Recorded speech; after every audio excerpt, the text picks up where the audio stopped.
If you're any kind of a movie buff, you know there's been tons of films about time travel. Gene Roddenberry honed it to a fine point in Star Trek when people could beam from one place to another. And how many times have you heard people say, time is money? I can't even count. No resource is more perishable than time.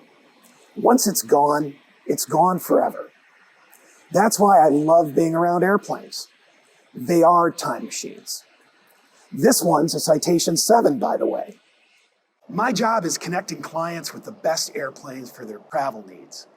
But my job isn't so easy these days because some people in this industry have forgotten why business airplanes even exist.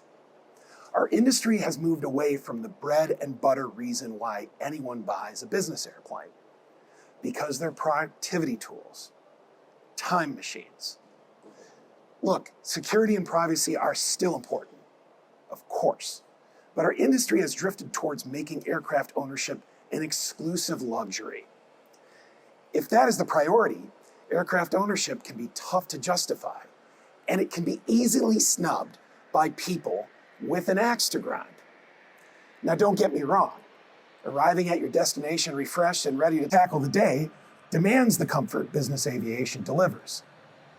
Corporate leaders and high net worth individuals know that converting money into time is what makes business aviation a force multiplier. Think about it. If your time is worth thousands of dollars an hour, sitting around in an airport terminal for half a day is a waste. When it comes to aircraft ownership, though, some people want to have it both ways. They want to save time, but without the investment.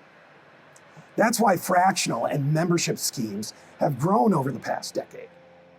These schemes generate tremendous cash flow and strong profits on share and membership sales.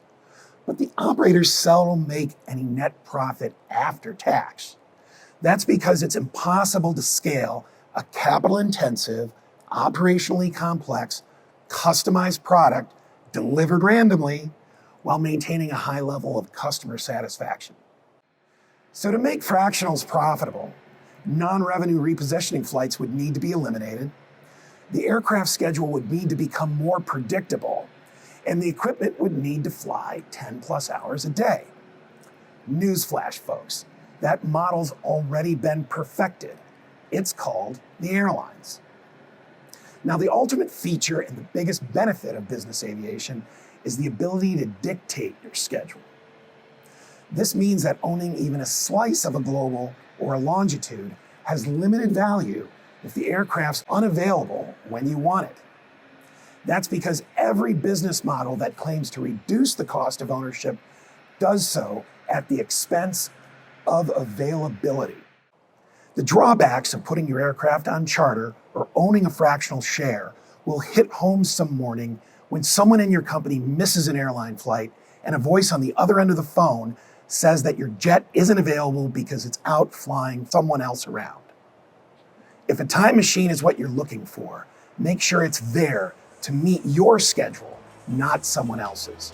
I'm Dave Coleman. Thanks for listening.